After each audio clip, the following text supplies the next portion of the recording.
हमारे दादा वो वियतनाम में पहले कई साल रहे थे उन्होंने, और वॉर उन्होंने पूरा देखा। मेरी जो डिस्कशन हुई थी, राइट, हाँ, कान लखानी जी उन्होंने वियतनाम का वॉर पूरा देखा था, राइट। तो वो आज आज तो हांगकांग चले गए पूरा।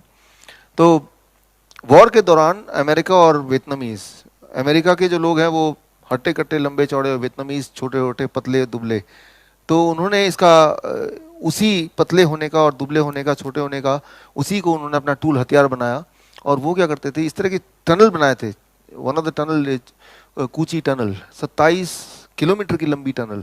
और वो इतना छोटा कि उसमें मेरे जैसा आदमी, मुझे भी जाना में थोड़ी मुश्किल होगी, और अमेरिकन अगर जाएंगे तो बीच में फंस जाएंगे। छोटा सा चूहे के बिल की तरह जैसे होता है ना, वो अटैक करते और बिल की तरह अंदर जाके घुस के छुप जाते। और वो अगर अमेरिकन पीछे भी जाके अंदर जाएंगे तो वो वहीं फंस जाएंगे।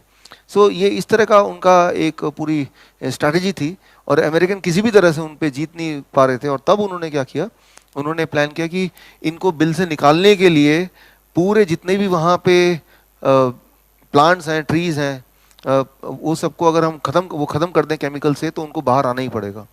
तो उन्होंने हवाई जहाज से कुछ हर्बिसाइड यानी कि प्लांट्स को मारने के लिए केमिकल्स उन्होंने छोड़े। और वो जब छोड़े तो अलग अलग ड्रम में छोड़े। कोई ब्लू कलर का ड्रम था, कोई वाइट कलर का, और एक कलर का ड्रम था ऑरेंज कलर, जिसके ज़्यादा ड्रम थे, इसलिए उसका नाम हो गया एजेंट ऑरेंज। उसमें पर्पस था सिर्फ प्लांट्स को किल करने का। लेकिन साइड इफेक्ट ये हुआ कि वो हर्बिसाइड में कुछ ऐसे केमिकल भी थे, वो जाने अनजाने, जिससे वहाँ में जो रेजिडेंट थे काफ़ी तो उसी वक्त मर गए, और जो बच गए तो उनके जो नेक्स्ट जनरेशन पैदा हुए, द नेक्स्ट जनरेशन विच केम, वो अभी जो आपने देखा इस तरह के डिफॉर्मिटी के साथ आज भी बच्चे यहाँ पैदा होते हैं। सो यहाँ पे एक इंपॉर्टेंट बात, जब कोई भी इंसान पैदा होता है, जब आप पैदा हुए, मैं पैदा हुआ, तो दो आंखें यहीं पे होंगी, नाक अपनी जगह पे होगा, हाथ दो ही होंगे, फिंगर 5 ही होगा, बाल अपनी जगह पे होंगे। ये सारी चीजें हमारे बॉडी की जेनेटिक प्रोग्रामिंग है, ये आपको अच्छी तरह पता है। जिस तरह से आप एक बिल्डिंग बनाना चाहते हैं, आपने एक नक्शा बनाया, आर्किटेक्ट को नक्शा दे दिया कि यहाँ टॉयलेट होगा, यहाँ किचन होगा, यहाँ ड्राइंग रूम होगा, यहाँ पे सीढ़ियाँ होंगी। अब कोई चालाकी से जहाँ पे टॉयलेट है उसको मिटा दिया, राइट। आर्किटेक्ट क्या करेगा, वो देखेगा, बिल्डर क्या करेगा, देखेगा, उसको तो मिटा हुआ देखेगा, यानी कि उस वाले बिल्डिंग में टॉयलेट है ही नहीं, उस वाले बिल्डिंग में किचन है ही नहीं, या किसी ने मिटा के कहीं से कहीं कर दिया। The same thing happens when the foreign material या केमिकल जो बॉडी में जाता है ज़्यादा क्वांटिटी में, तो वो जेनेटिक प्रोग्रामिंग को, आपके बॉडी की ब्लूप्रिंट, आने वाले जनरेशन की जो ब्लूप्रिंट है, उसको छेड़खानी करता है। उससे क्या होता है, जो आपने देखा कि आंखें किसी की है ही नहीं, तो किसी की है तो ठीक जगह पे नहीं है, बीच में कहीं है, हाथ अपनी जगह पे है नहीं, कहीं और से निकल रहा है। तो that is the deformity of genetic programming. और वो तब होता है जब खूब सारे केमिकल बॉडी में अंदर चले जाएं और उस जेनेटिक प्रोग्रामिंग को रब कर दे और उसको डिस्टर्ब कर दे, और उससे वो जो इंसान है उसको तो दिक्कत होगी ही, वो बीमार रहेगा ही, लेकिन उसके आने वाले जो जनरेशन है, अगर तब तक पैदा नहीं हुए, अगर वो पैदा करेगा तो उस तरह की जेनेटिक डिफॉर्मिटीज के साथ वो पैदा होगा। और ऐसा होगा तो वो जनरेशन पे जनरेशन चलता जाएगा। यानी कि अब जनरेशन पे जनरेशन में जो पैदा हो रहे हैं वो they can not be called as exactly like a human, right. So video में देखा, अगर आप एक्चुअली देखेंगे इससे ज़्यादा दुखदाई आपको लगेगा, right. So that is the truth. And उसका रिस्पॉन्सिबिलिटी है big amount of chemical ingested, right, by the resident of that place. और वो लाखों में है लोग, लाखों में लोग हैं, 20-25 लाख आपको मिलेंगे ऐसे लोग, उसके थोड़े से आपने वो देखी। तो मैं ये बोलना चाह रहा हूँ कि वो जो केमिकल्स हैं, दैट इज द डेंजर। उस केमिकल का जो नाम है दैट इज कॉल्ड डायोक्सिन। वहाँ जो केमिकल स्प्रेड हुआ था वो है डायोक्सिन। आप और हम खुशकिस्मत है कि यहाँ पे उस तरह की बॉम्बिंग नहीं हुई और यहाँ पे वो केमिकल स्प्रेड नहीं हुआ। लेकिन इंपॉर्टेंट बात है कि वो जो केमिकल है डायोक्सिन, वो सिर्फ बॉम्ब या हर्बिसाइड के रूप में ही नहीं आता है, उसके कई सारे और रूप भी हैं। उसे कहते हैं DLS, dioxin like substance. And unfortunately, बदकिस्मती से, हमारे आसपास भी ऐसे बहुत सारी चीजें अभी भी हैं राइट नाउ जिसमें डायोक्सिन किसी न किसी मात्रा में है। और वो क्योंकि बहुत छोटे मात्रा में है तो वो उतना डैमेज तो नहीं करेगी, लेकिन श्योरली वो भी डैमेज करेगी। अभी भी कल मैं बात कर रहा था आप में से किसी से कि अभी मेरे पास आते हैं छोटे बच्चे, 2 महीने का बच्चा डायबिटीज टाइप 1, 2 महीने का, जितनी बार बच्चा खाएगा उतनी बार इंसुलिन लगाएंगे। Unimaginable, right. जो जैसे अगर आप सब याद कीजिए, जब आप स्कूल में थे, मैं जब स्कूल में था, मुझे याद नहीं आता मेरे पूरे स्कूल में, पूरे स्कूल लाइफ में कोई डायबिटीज टाइप 1 बच्चा मुझे मिला हो। पूरे स्कूल लाइफ में। और आज देखिए हर क्लास में एक डायबिटीज टाइप 1 बच्चा मिलेगा ही मिलेगा।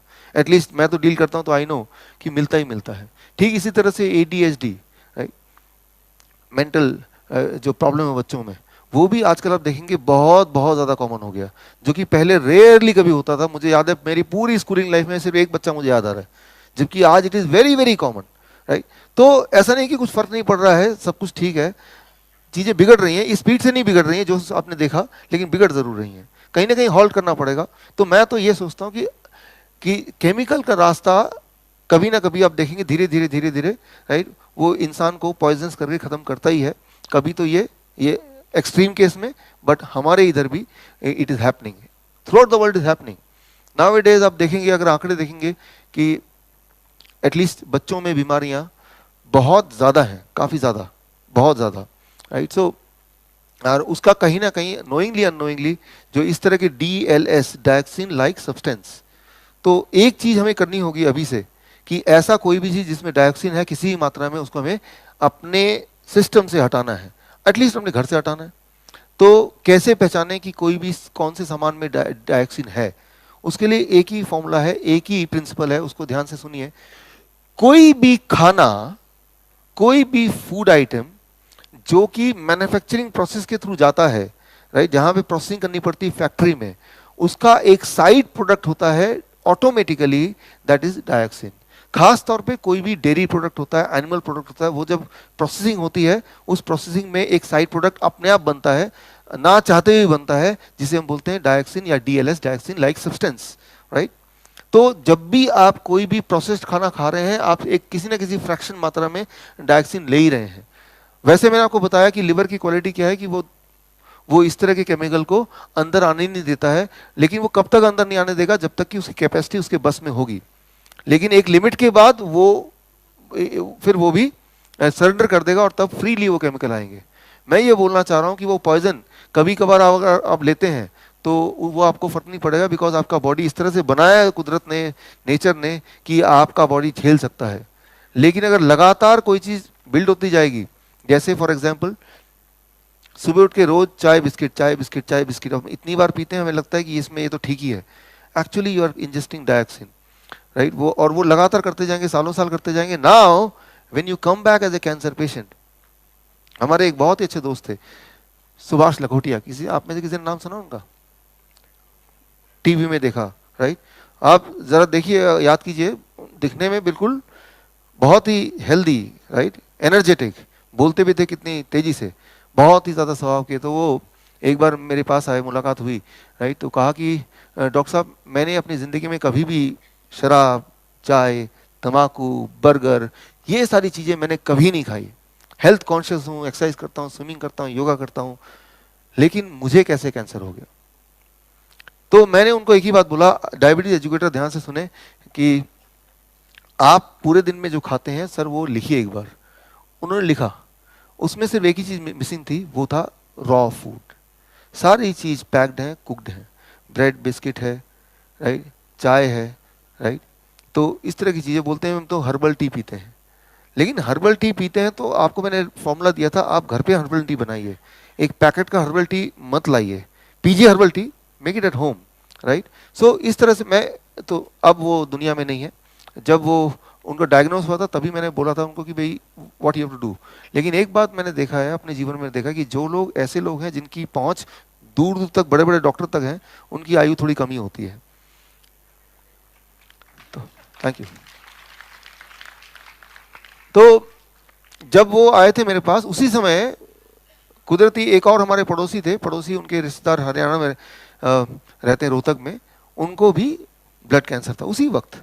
और वो आए और वो थोड़े गरीब भी थे, और वो चुपचाप जो डाइट आज मैं बताऊंगा, गियर 1 एंड गियर 2 डाइट, वो फॉलो करते रहे।